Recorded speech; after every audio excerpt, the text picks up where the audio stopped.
Shine,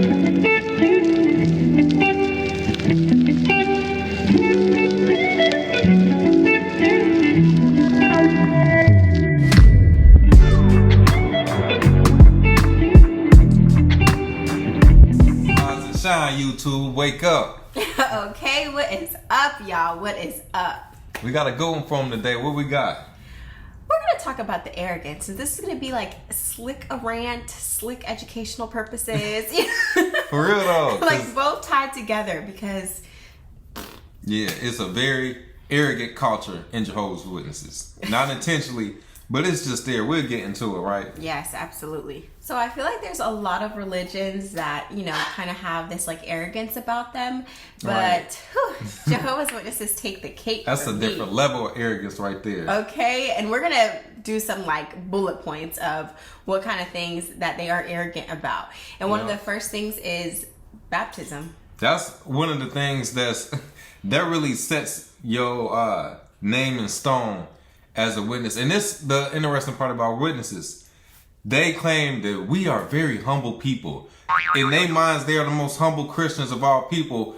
And the arrogance just goes over their head. They don't even realize they are being arrogant. Somebody might be, a jerk or ignorant and not even realize it. Like, you come across people like that. Oh, for sure. Yeah, the baptism, that's the main thing. You coming in the door, you are worthless. You don't get privileges. You don't get respect. No. Until you get baptized as a Jehovah's Witness. Don't matter if you was baptized at your church for years or anywhere else, that stuff is irrelevant. Yeah, and that's the thing, is that there's a lot of Jehovah's Witnesses that had previous religions prior to and have been baptized maybe in their other religions. Yeah. But it doesn't matter if you're not baptized as one of Jehovah's Witnesses. And that's how they word it. And you have to like go stand in front of everybody and real cult-like. Yes, they ask questions and you have to say like zealous, like yes. Yeah, and you know what else we got to tell them about? The process of even being able to qualify for baptism. That's like right. Other churches you could walk in and be like, I want to be saved, and they dip you in the water. Yeah. No. This is like going through some type of exam, or basically like going through a cult. It's like going through an exam because they end up asking you questions. Okay, so first you have to study. Do you have to be an unbaptized publisher before becoming baptized? Okay. You got to give talks. Oh, really? Yeah, remember you got to join the school. I don't know, let us know if this is not the thing no more, but when we was witnesses a couple years back, that was the rule. It's like a hierarchy. Yep. And you work yourself up the ladder. So, first you have to like join the school, go out in service, and because I remember they told my sister that she wasn't ready to be baptized. Yeah, see, Which was crazy. They do that. It's certain qualifications you got to have. So, for those who don't know, like, all right, giving the talks or joining the school at the time it was the Theocratic Ministry School. So you are responsible for getting on stage and talking, might be reading scriptures, a chapter of the Bible or something, starting off simple. Yeah. Or as, the women have to sit down and have a fake interaction that you got to study and have scriptures. So this is stuff that's mandatory. Yeah, and the interaction that you have is like something that would happen during door-to-door service or whatever. It's like small reenactments of that, like, oh, if you had this kind of question, this is how you would answer it, and they give you like scriptures, but they literally pass out like your talk passes at the Kingdom Hall, like on a Wednesday night. They pass you out your talk pass, and then you have your talk pass and it'll say a certain date and like who your householder will be for the women, and you have to go out of your way, approach that sister and say, hey, we have a talk together, this day, yada, yada, I'll call you, we'll make arrangements, yada, yada. Yeah, and you get counseled on it. If it's not a perfect job and stuff, they're going to talk to you after. Yeah, they always have some kind of talking point that they want you to like work on or whatever the case may be. But anyway, the baptism thing, that is like where it starts within the religion. Because like you said, you don't necessarily get the same kind of respect as a Jehovah's Witness if you are not baptized. Yep. It's one of the first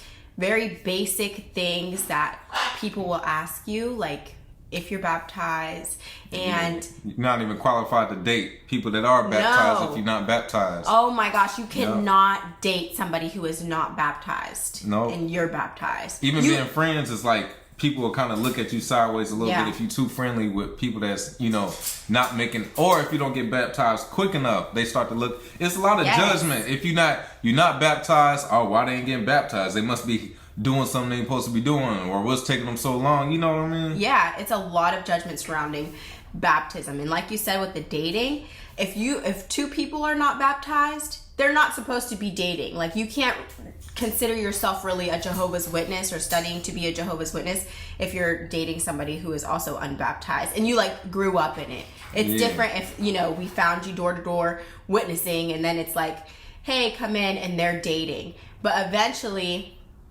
they'll get the talk like, hey, you guys really should be married, like the deeper that the studies go and everything. Yeah, it's a mess. But the baptism and the kicker, they don't let you know the consequences of messing up once you get baptized. Until you baptize, that's when you really get the details. Even whenever you are baptized, you really don't get the details until you get in trouble. Yep, that's true. That's a lot of people find out. Yeah, because that's when I figured it out. I was like, oh, this is like serious. Yeah, like, wait a minute, y'all didn't tell me all this. I wouldn't have signed up. Nah. Yeah, no, for real though. For real. The next thing that just shows their arrogance peeking through is their custom Bible. Because who else? Most Christians are, you know, church folks go by the King James. The majority of them. I'm sure there might be a couple here and there that might not, but 9 times out of 10, King James. Yeah. And when Christians quote stuff, a Christian at a different different church, wherever will word by word, you know, have the same quote. But as Jehovah's Witness, it's completely different. Yeah, it's the New World Translation. So it's literally their very own Bible, because they went in and they changed all the places where it says like God to Jehovah. And many other things like thee and thou to common or today's knowledge. And you remember the excuse? Well, we don't speak that way, so we make it so we're able to teach better. That's the explanation that Jehovah's Witnesses think is the reason they got their own Bible. And they think it's sufficient, when really it's not. If you're going based off of this Bible, in the Bible, there are literally footnotes that say like, there'll be like an asterisk in the scripture, and then there'll be a footnote of what it used to say in our old New World Translation. Which was also a custom-made Bible back in the 80s. Yes, and they got a new one when? Like in 2000? Like 14, something like that, to where they changed it even more and made it even more modern. So it's just funny that with like this religion constantly saying that they want to be no part of the world and, you know, yada yada, they also say, well, the chariot is moving and we have to move with the chariot. And that basically means that there are a lot of changes and that the members have to move with whatever changes are coming. This is something we'll talk about in a later video. But the New World Translation, right, if you think about that, also goes along with if you heard of the New World Order. But we'll talk about it on another video. Let us know in the comments if y'all heard anything about that, with what the Jehovah's Witness organization is really tied to. Yeah. But we'll get on another topic. Yeah, because that one goes kind of deep, you know, it's like a rabbit hole. Yeah, definitely. But another thing that shows the arrogance of Jehovah's Witnesses, you know, most churches or religions accept people for who they are, except they might say, you know, you can't cheat on your wife or something like that. You know, basic stuff. The basic things. But Jehovah's Witnesses are arrogant because you have to have a whole new identity. We have to change you. Your whole, everything that makes you you, we're going to erase all that and we're going to give you the new personality, as they call it. Yes, and that is something that is constantly talked about, is shedding the old personality and putting on the new personality. And they try to frame it as, okay, you're getting rid of your like bad habits and putting on like these better habits, but it goes way deeper than that, because they go from the way that you live your life. That's basic, you know what I mean? Right. If you're joining a church, it's like you want to, you know, live your life in accordance to the Bible. But they go a step ahead. The way that your appearance is, what kind of piercings you're allowed to have, how your hair is, if you can show tattoos, like it just keeps going on and on. Your like, clothing. Yes. And it's not like, all right, don't wear some drawers outside. Like, nah, even, all right, a pair of jeans, they may have like, you know, the design with holes in the jeans, like cuts in the jeans. Can't do that. Even something that small is like, you'll get judged for something that simple. Or you want to grow your hair out.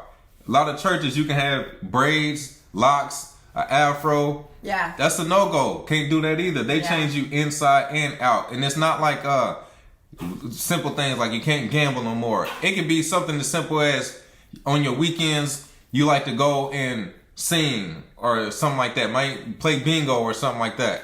Can't do that no more. Because you should really be spending time with other Christians and when they say Christians, they really mean like other Jehovah's Witnesses. Yep. I remember that I was wearing, and this is a lot of it too is like from Kingdom Hall to Kingdom Hall, because some Kingdom Halls are a lot stricter than other Kingdom Halls. Which they shouldn't be if it's all united. Yeah, united. Because I remember our inner city friends, like whenever we went to parties and stuff, I seen a lot of them wearing the ripped jeans. Okay. Right.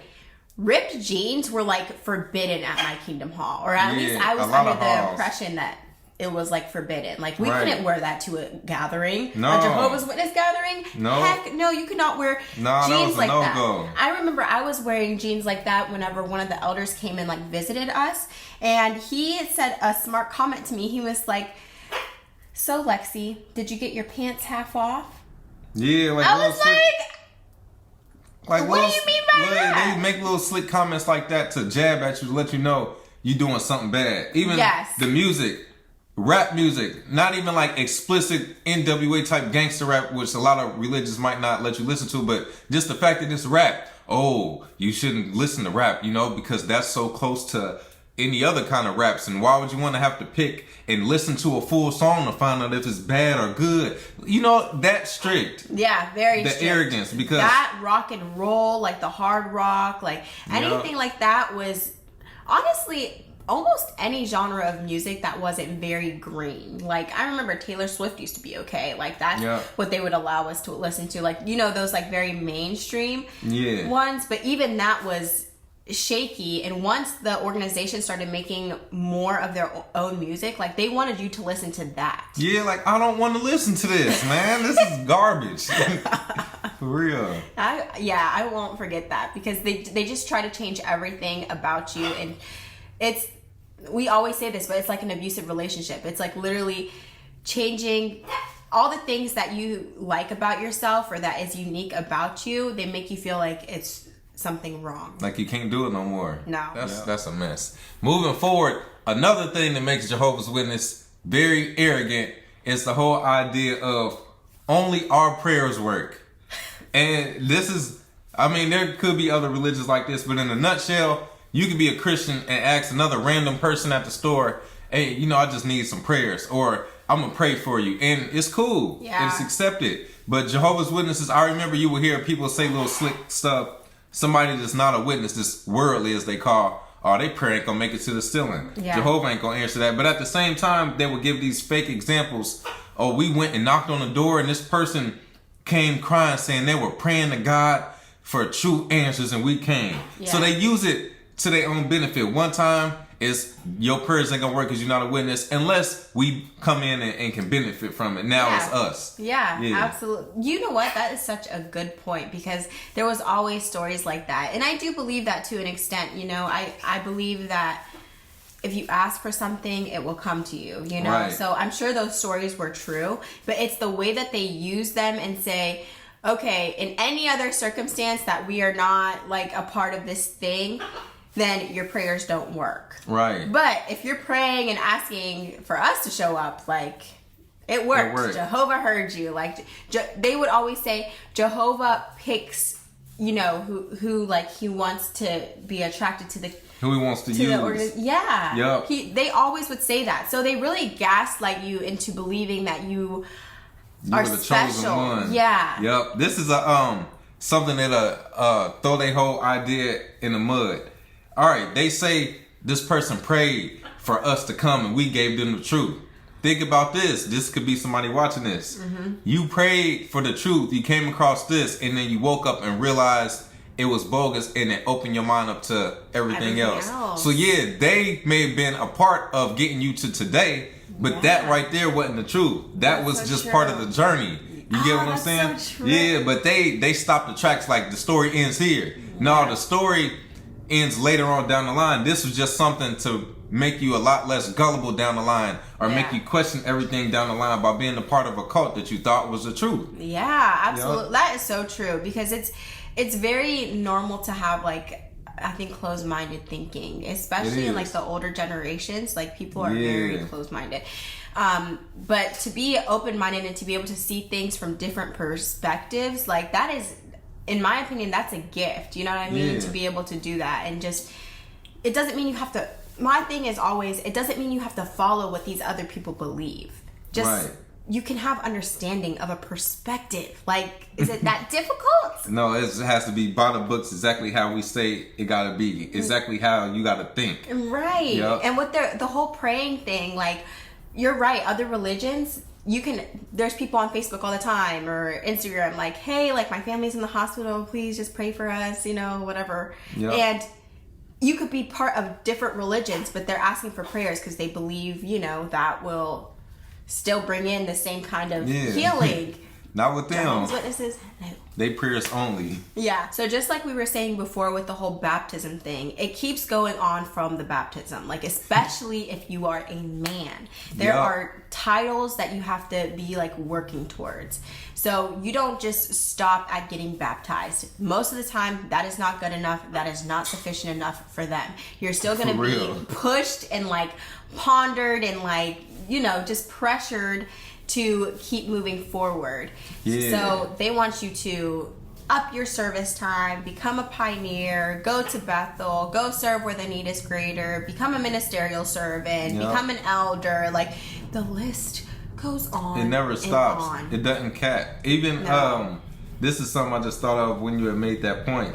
The baptism in other churches, they make fun of churches, like, oh, they say stuff like, all you got to do is believe. All you got to do is be saved.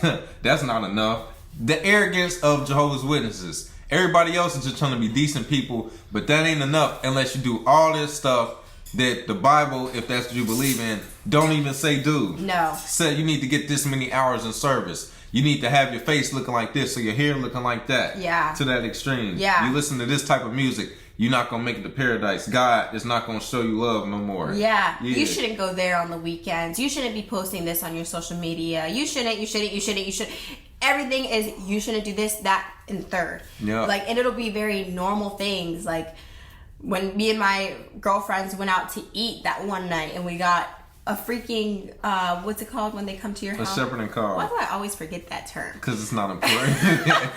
We got a shepherding call because we were out to eat at Cheesecake Factory with our friends over the weekend. And we had dressed up. We dressed up to go to Cheesecake Factory. We weren't out clubbing, nothing like that. And my sister, like, in her teenage years, you know, she's never been baptized. But she started going out to the clubs and stuff. And she was seeing witnesses that we hung out with all the time at the clubs. Like, police. But you can't post about it. You know what I mean? Right. You can't post on your social media that you're, like, at a club.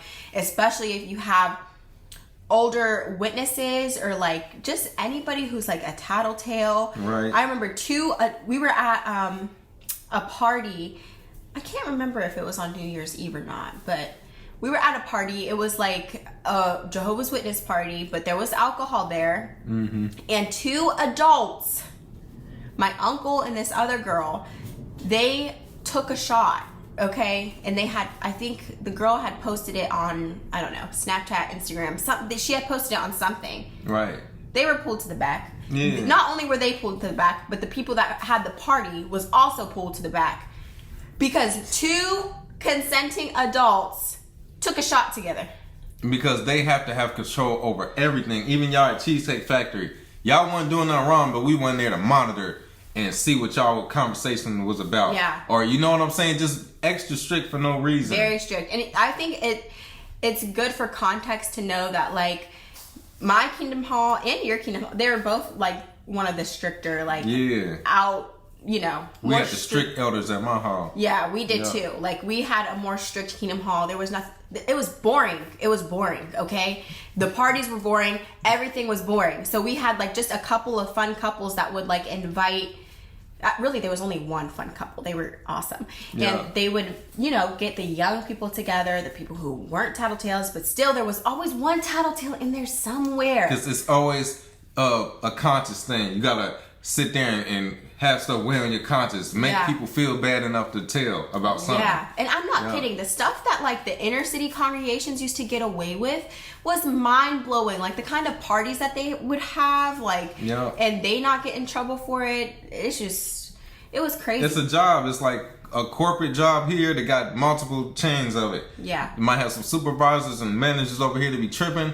Might be some over here that's laid back. Yeah. Yep, that's all exactly it comes down to. That's exactly how it is. That's what it is. But even when it comes to these levels, a lot of people get arrogant once they get these titles. You know, they can only date, I'm a ministerial servant. I can only date a sister that's pioneering and getting this many hours, or I'm an elder. She got to have this, and that. Or people going to look at you sideways if you are elder and your wife just go on service every once in a while or something. Yeah. Yeah, they judge you for that. And even beyond that, the sisters that are married to these brothers also get this like sense of ego to where they think that they are holier than thou and they can check everybody around them. Okay. I've only met one, well, I'm not going to say only one, but the one elder's wife, I really liked her. Like, she was the one that was really close to our family. Right. She was probably the most humble Jehovah's Witness I've ever met. She was always very mild attitude. Like, you could tell that she really believed what she was being taught and what she was teaching, and she aligned her life with that. Yeah, that's a good point to bring out, because we're speaking on the culture of Jehovah's Witnesses. As a whole. But there were people to this day that might see you and be like, man, what's going on? Very genuine. Yeah, like they genuine. Like they might be like, hey, this is my belief, and whatever works for you, I'm gonna still speak to you and treat you the same. So there are some people that kind of straddle the fence, like they believe in it because they don't know no better, but they don't judge other people like that either. Or they might go out and about and still live their life, and they ain't trying to recruit people when they off the clock. Basically, when they not in the service, they off the clock. They ain't trying to go out to eat and be chastising and harassing people with this Jehovah's Witness stuff. And I almost feel like it's the people that are more like internally bothered that end up doing that. Like everything has to be a talk about religion, because there's very much those people where like, I don't know, they're holding a double life. Right. So like anything that you talk about can like offend what they have going on, so they have to try to change it into a religious conversation every time, because they're fighting and battling their own demons, right? And those are the most annoying people to me. I'm glad you pointed that out. Biggest hypocrite. It was a sister like that. I won't say her name, but I remember one time we were talking about like different drinks and stuff, and she gonna say, "Oh, that doesn't sound very Christian." Like, little did she know, I heard it was another sister in there that was like, her and her husband was cool. She was like, yeah, I'll be seeing her out at the bar. I hear cussing and stuff, and I look, and it's her and some whirly dudes. But when she's saying this stuff, trying to sound all holier, not knowing, I know this about you. I know you be kicking it with people who ain't Jehovah's Witnesses and going to the bars and stuff like that. But like you said, a lot of people got stuff going on. They're fighting themselves. Yup. And I feel like a lot of these witnesses, nobody really sticks to the rules. Yeah. There might be a couple here and there that are just, then drove themselves insane, that's just living like, all right, I can't do this, can't do that. But as a whole, most of them do stuff that goes against the rules of this organization, because there's too many rules to follow. I'm not gonna lie, like being a Jehovah's Witness for my teenage years, it felt like I was in college. Like that's the vibe that it was, because we knew so many people and we were always getting invited to different places, and they weren't following the rules. Like, people were at these parties underage, drinking, smoking, like... doing everything. Yes, but everybody was considered Jehovah's Witnesses. And it makes sense. It was wild. You know why? Because the thing, they always say, the things on the platform, special local needs, is problems that keep coming up. Yeah. So they trying to drill this stuff in people with disfellowshipping and all that, because people are breaking the rules because they doing what they supposed to do as humans. Yeah. Especially young humans. Like, it's hard to just be a square as a teenager when you got friends and you finding out who you are and you got your hormones and you realizing what you like, and it's just saying, no, ignore all that and just say a prayer and read this article, and it's gonna make it go away. It's not. Especially when you have huge groups of friends. You know what I mean? And it's a whole bunch of young people, and like in different, party settings, or, once they are able to start drinking, going out to the bars and stuff, like all teenagers and all young adults want to take part of that too. They just find their friend group to do that with within the Jehovah's Witness organization, you know? So, and for the organization to think that they're not going to do that is just... They know they're going to do it. They just ignorant. Like, finding out ways to punish you for doing it or trying to, you know... Yeah, and really... end up trying to judge you. And the thing is, a lot of the reasons that people get disfellowshipped, everybody else is doing the same thing. The only difference is they have not been caught. That's it. But I guess speaking of these titles, like you pointed out in the beginning, you said the women don't really get far reach. That's the arrogance in this organization. Even we mentioned before, the women are not allowed to pray over the brothers. No. God ain't trying to hear your prayers because you're a woman. Yeah, it's a whole... You could pray behind closed doors, but not for other people. Like, you can't pray in front of other people. It could be... Yeah, at a gathering or at the meeting. Yeah. Things like that. Or over you and your husband studying. No. And you can't open with prayer. Only him. Yeah. Yup. I remember we were all at dinner and there was this lady, I don't remember who she was, but anyway, she was joining us for dinner the one day, and she, like, my papa had done a prayer for all of us, and then she was like, I would like to do a prayer too. She just went off and did her whole prayer, but the energy in the room was all like... Right, and they sit there with their eyes open watching you the whole time, like, they ain't saying amen, they ain't agreeing to it, because your prayers don't count as a woman. Even the titles you can get, you can become some type of regular pioneer, auxiliary pioneer. But as far as... That's the main thing. That's the main things right there. Other than that, you're not about to be standing up, giving talks, or things like that, or leading a group of people out in service. No. Last resort. They will get a 15-year-old boy that's appointed over a 45-year-old woman that's been in this thing since she was born. Yes. You know what? I'm glad that you just brought that up about the young men getting appointed for things, because I heard now, like, the elders that they are appointing are in their 20s. Yeah, because they're getting desperate. They're running out of people. That is insane. Like, I want you guys to try to comprehend this. It's called an elder. Right. It's called an elder. Why are there young men in their 20s? You would think somebody, gray hair or something like that. You picture somebody mature or older. Yeah. You got somebody level-headed. Yeah, ain't even experienced nothing. I think JT was talking about this when we talked to him and Lady C about, like, imagine a middle-aged couple having marital problems, and you going to this 21-year-old boy giving you advice. Old enough to be your son. Yeah, telling you what you can and can't do and what you shouldn't do. Like, this is ridiculous, but this is the arrogance. This young man, I got this title, so I get to tell this person they got more life experience than I do what they should and shouldn't be doing, and they gotta listen to me and better not question me. Yeah, and that's the thing. It can build that kind of ego in these young men, you know? And I think it builds that kind of ego as in general in the organization as a culture, because if the people from up top are telling you, okay, you can't do this, that, and the third, you leave it to the members to take it 2, 3, 4, 5 steps further. So it becomes even worse, you know, once it's like isolated. It does. Yeah, they take the doctrines and then they just run with it. Remix it. This is something that's very arrogant about Jehovah's Witnesses, right? We've noticed over the years, especially if you went and studied the history of Jehovah's Witnesses, you can't count the amount of times that they got things wrong. But in the midst of them getting these things wrong, they claimed it was right for years. Yeah. But then they don't even have enough humility to admit that they get stuff wrong all the time. Not even just humility, respect for their members, respect for themselves, integrity. Like, where is all of that? For real. And even in your everyday Jehovah's Witnesses, subconsciously they know, oh, that's an old teaching. But it doesn't click in their mind that when they are screaming, we got the truth, we got the truth. You've been saying you had the truth this whole time, but was teaching wrong stuff. But nowhere in your mind today do you think anything can be wrong. No, that's the truth. Oh, that's a lie. Anything that goes against what they're talking about today, but they never think that any of this may not be 100% accurate. They look at you crazy for even questioning their teachings today. Yeah, that's so true. And what is being taught, like, from Kingdom Hall to Kingdom Hall is sometimes different than what is being said in jw.org. And I think you bring this up a lot, but like how they said,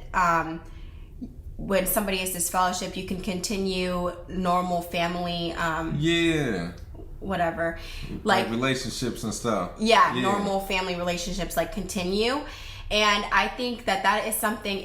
If the members of this organization were educated and would actually do their own research within JW.org even, then they would know, okay, actually I should be able to speak with my disfellowshipped family members because here in JW.org it says that. But this goes along with the whole ego and the arrogance, because if you, as a common member of the Jehovah's Witness organization, and when I say common member, I mean somebody that doesn't hold a title. You're just like baptized, okay? Mm-hmm. You, as a common member, if you were to stand up and say this to an elder and say, well, look what it says here in JW.org. It says that, normal family relationships continue. Yeah, so I'm not to be in trouble for this. I shouldn't be, getting any kind of discipline for this. Right. You wouldn't be in trouble because you've showed them right from JW.org what it says, but you're going to be like marked, as somebody, somebody who is, what's it called? Like resistant. Yeah. Basically you are going against the culture of Jehovah's Witnesses in a nutshell. Yeah. And this is another thing about the arrogance. People feel entitled to ask you your business.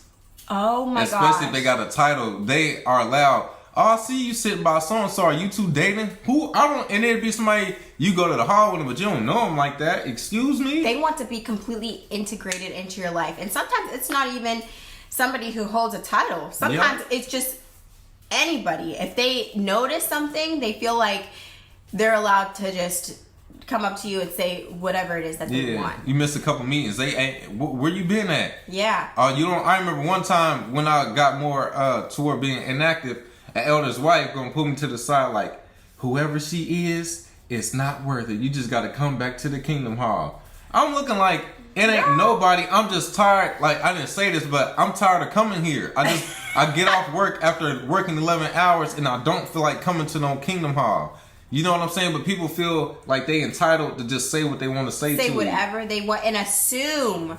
They assume whatever it is that they want to assume about you. And this isn't just people with titles. It's the organization.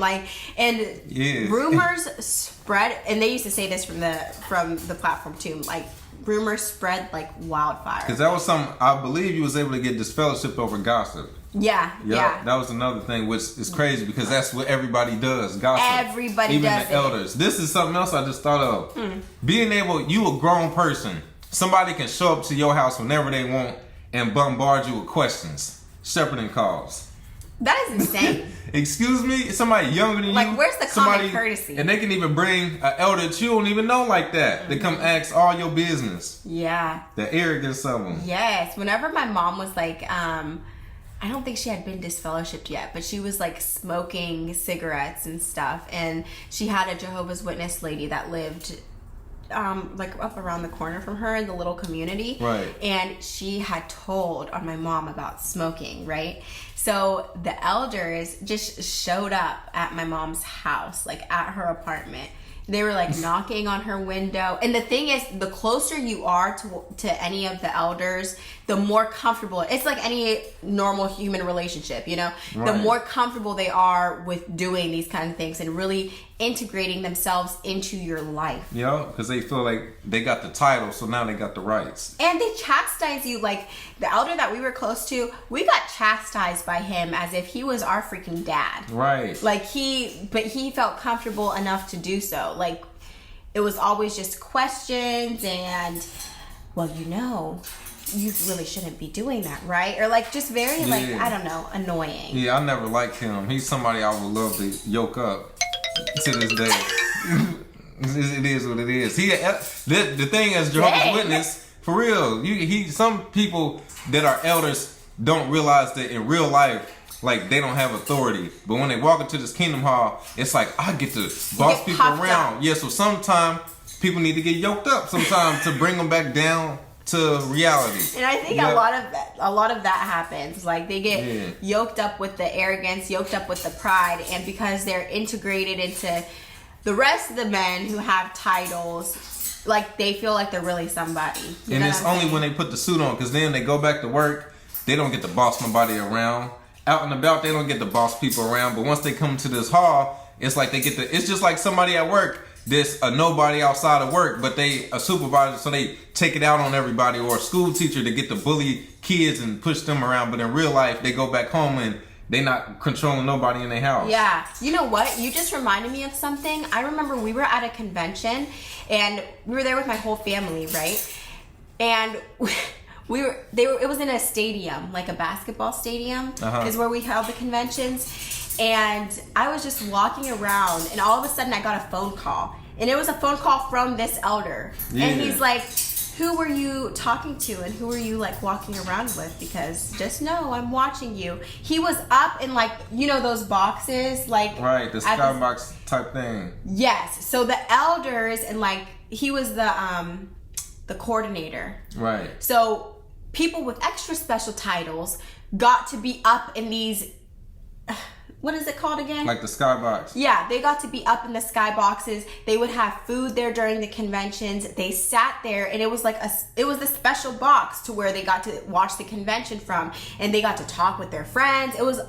He let us up there the one day. Me and my sister, we went up there, and it was like all kinds of traveling overseers up there, like special.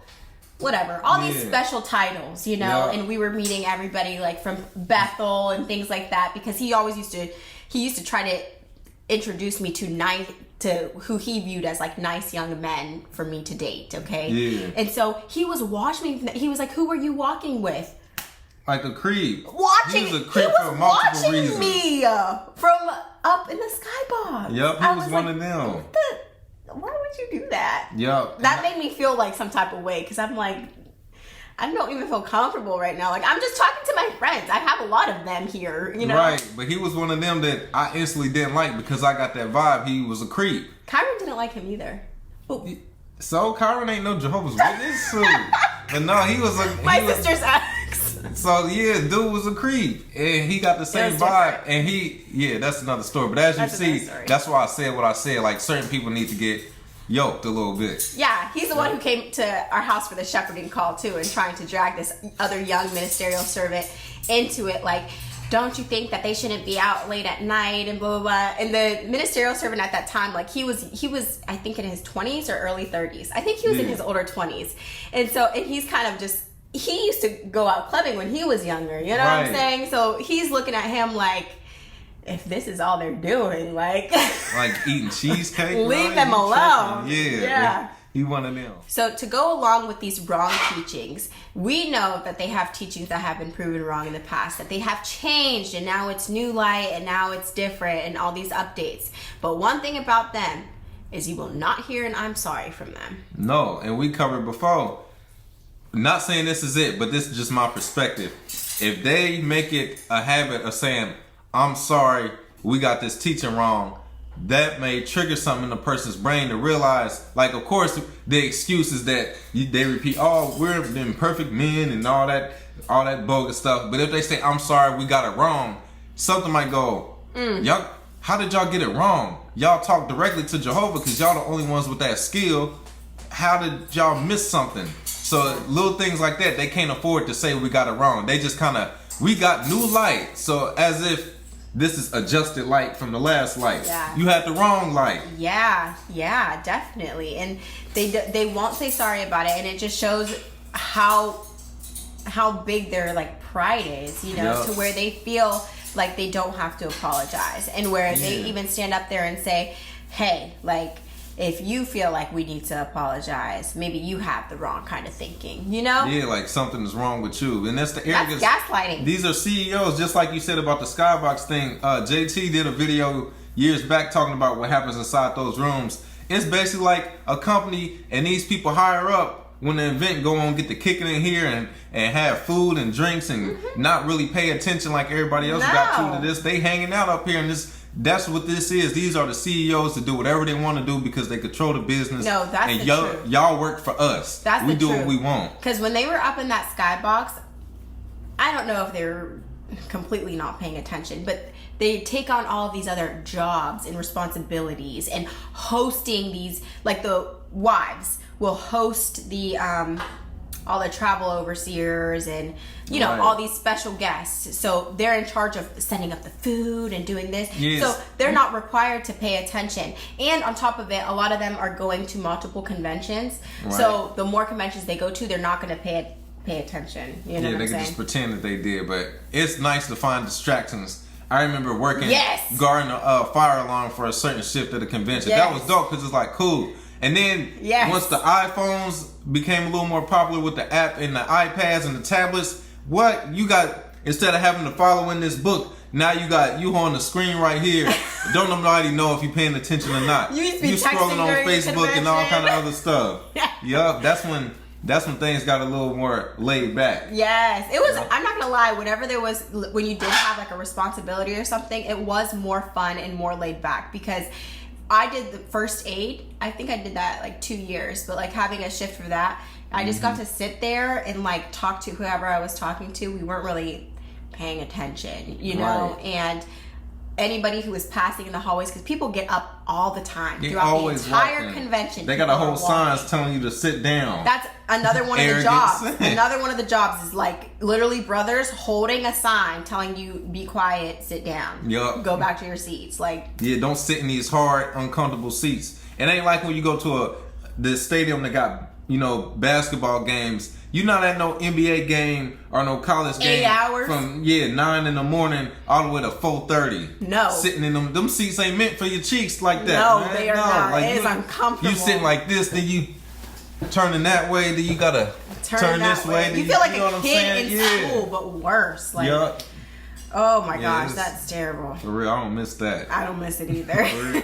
And to wrap this one up, the arrogance in this organization is the hatred they have for former members. Child, please. And it's not even. And don't let you have an opinion about anything that they did. No, that's even worse. And it's even to the point, not even as far as somebody disfellowship. It could be somebody that just ain't been to the hall in a while. You judge as less than, what this person been up to. Because to come back, you can't just walk back like in the church. You miss church for a while and you come back and that's it. No, you got to get questioned. You got to get a shepherding call, meet with the elders to ask what you been up to know if we need to punish you or disfellowship you and then let you back. Yes. Even celebrities. I remember at Witness Wedding one time, Michael Jackson was playing and one of the elders, I feel like we shouldn't listen to Michael Jackson because he turned his back on Jehovah. A former member, Cat Williams, this from my hometown back home, knows a Jehovah's Witness. He got judged every time something happened with him in the news. See, he left Jehovah. He came to his grandmother's funeral at the Kingdom Hall around like 2017, 2018. Y'all, you see Cat Williams over there. He think this. You know what I'm saying? All because he chose not to be a Jehovah's Witness and he's a former member. He's less than us now. Yes. And that kind of thinking is actually like poison to the rest of the organization, like because all members like really kind of adopt this kind of thinking. And it's rare to find somebody who is still genuine, Right. But there are some that are still genuine. Like I remember my mama, whenever my mom got disfellowshipped, she told them, she was like, listen, I'm not gonna stop talking to my daughter. She has my grandkids. And so y'all tripping. She was like, si ustedes me tienen que expulsar, me expulsan. Which basically means if you need to disfellowship me because I'm not going to stop talking to her. And she like stood her ground. They didn't disfellowship her because technically she didn't do anything wrong. Right. Since family relationships can continue. But so many of the members are so scared into these doctrines, and not just scared, but it's like, it's a fear-based faith. Yeah. So if you are talking to your family members that don't serve Jehovah anymore, they make you believe that your faith is not as strong. And God is going to punish you because any day now, He going to come back and clean up the earth. And you don't want to get caught up in that by not doing what we told you to do. You don't want to be teetering the fence, that can be like poison to you. Like that's the kind of talk that you're fed as a Jehovah's Witness. For real. So they have a deep hatred for people who leave. And if you leave and have an opinion about anything that they did right, wrong, right or left, like anything that don't praise them, that's something that's gonna happen. Even if and so far we're not even talking about apostasy as they call it. We talking about somebody that just don't want to be a Jehovah's Witness or then slow down, a former member. Now, if you decide that this is not the truth and you don't want to do it, you are the worst of the worst. They say you are an enemy of God. Usually people in life that get called an enemy of God is somebody that's doing some wild stuff, eating people, Jeffrey Dahmer type stuff. And you Killing get called, people. yeah, like you get called that all because you don't want to go and be a part of this religion no more. You the worst of the worst, and don't listen to nothing this person got to say. Don't talk to them. Don't look at them. Yeah. This is the worst person ever. Even if the person, they don't believe in it, but they keep it to themselves. Yeah. You still the worst of the worst. Don't even go around them. And they give other people a pass because if you were once a Jehovah's Witness, it means that you knew Jehovah and you had a relationship with Jehovah. So if you leave, that is like the ultimate crime because they're like, you're leaving, you're turning your back on Jehovah. But I know plenty of people who have left the organization and still serve Jehovah as their God. Yeah, you know? or they still believe in some type of religion, just not this one. Or Yeah. maybe they don't have no religion. And Those they ones are the worst. Yeah, that's the worst. For them. You get caught if you don't have a religion and you just believe in the same moral principles. So not all this stuff in the book, but just, treat people with respect. Because it's written in your essence. You don't have to read a book or go to a location of a religious place to learn to be decent. You don't go, man, I was about to run somebody over with my car, but then somebody at the church told me that's a bad idea. No, something in here just says, that's not right. Yeah. I shouldn't do that. And that's how a lot of people live life, just being decent people, just like everybody else that's in this religion. But that's not good enough. Yeah. That's the devil, as they call it. Yes, that's devil stuff. That's demonic. And they believe that people who leave the organization don't have their own moral code. It's like... Yeah, simple morals is gone now. Yeah, all of a sudden you leave and you're like down to like a basic animal that has no moral value, no moral code. And that is like the furthest from the truth. Yeah. And we filmed this today. I don't know when we're going to drop it, but we filmed like a day in the life of ex-Jehovah's Witnesses. Yeah. And it's funny, like just going about the day, because I think like people think in their head that it is so much different, and it's really not, Right. You just are not part of that organization anymore. Right, and they don't understand, like you said, they think of you sacrificing animals and all this other stuff. Yeah. And once you stop going to the hall, no, you chilling, you hang with your family, Yeah. you talk to your friends, you go about life, you watch movies, you go out to eat. Yeah. You do normal everyday stuff. You just don't have nobody telling you what you can and can't do no more, or having to report to somewhere every week. That stuff is out the window. Now you just kind of move at your own pace. I think that being a part of the Jehovah's Witness organization leaves you very stagnant. Yep. Like there's no true way to evolve because you're getting fed the same kind of information over and over and over again. Like even your choice of books. Like right now, I'm about to start reading a book called Your God Self. Yeah. That would be the type of book that Ain't they'd no be way. like, you can't read that, For real. Because it's like a spiritually enlightening book. I remember even whenever we read The Power of Now. Side note, that's a great read. Yup, that is. Great read for anybody who would like to read that. Power Now by Eckhart Tolle. But anyway, whenever I was reading that, I'm like, man, this would have been like so frowned upon. Most you can't offer that to anybody at all. to read. If you think about it, you don't really see Jehovah's Witnesses read Read it. anything outside of what they given to read, because they'll guilt trip you. You could be reading the book. Oh, did you do your lesson for this Sunday? Yeah. Because there's so much literature being pushed every week that you don't have time to keep up with that, let alone read anything else that's Nothing for from leisure. the world, as they call it. Yeah. We liked the Twilight series whenever I was Jehovah's Witness. It was me and this other girl. My who cousin was did still- too. There was a pioneer and had to sneak and watch it. Really? Yup. Oh, well, this other girl, she's still a witness. And we had a whole Twilight marathon at my house. A lot of them witnesses watch how many times they get in trouble for watching freak flicks. Oh, yeah. But now, like, I got a cousin right now that judges me, and he got put on private reproof time after time after time for watching these freak flicks on his phone. You get what I'm saying? But this is the arrogance. Oh, I might like to watch these type of flicks, but you don't go to the Kingdom Hall. Yeah, So that's where what? they draw the line. Yeah, that's where they draw Like, the line. They do abuse on their wives. I know plenty of brothers like that put hands on women swept under the rug. Long as they still going to the Kingdom Hall, it's forgiven.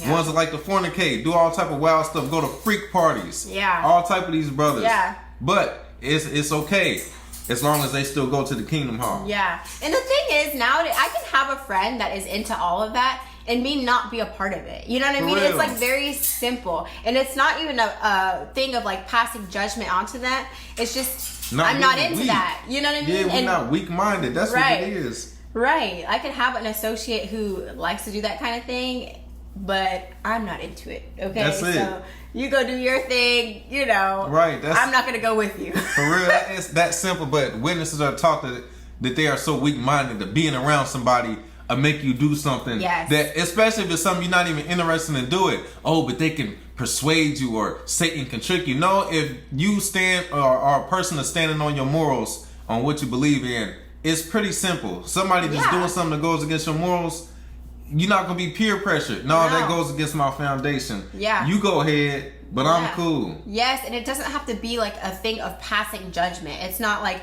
oh, I'm better than you because I don't partake in what you're doing. It's just, that's not my thing. That's out of line with who I am and how I want my life to go. Right. You do that on your time. Like, that's part of your life. Yeah, that's your journey of life. For whatever reason, this is what you like to do for whatever benefit of your purpose, and you do that. But I'm gonna do what I'm doing. Yes, exactly. But they give such a culture in the organization of like thinking like everybody else, because they have instilled that kind of attitude and personality. When you wipe out the old personality and put on the new, you're putting on a new personality of being malleable.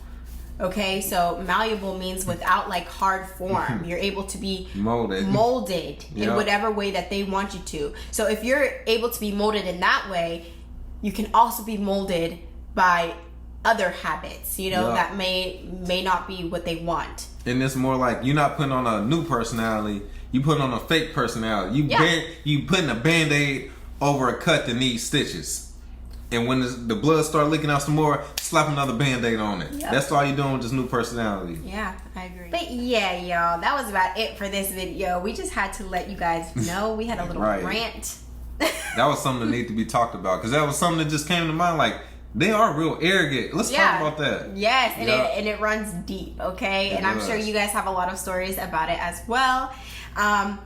But we're, going to get prepared for the next video. I do want to say, on April 28th, there's a woman who is doing an XJW meetup. For anybody who lives in the Atlanta, Georgia area, we are going to be there.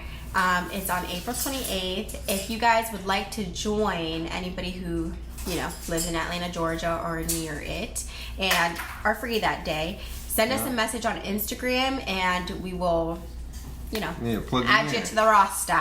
Yep. But on that note, remember, in the link below, we got our healing journal. 2 of them, it's the exact same thing. It's just a different cover. You got the one, Rebuilding from a Cult, and then you have the same thing that says healing journal for the PMOs. In case you can't be seen reading something like this. Yes, the back is plain.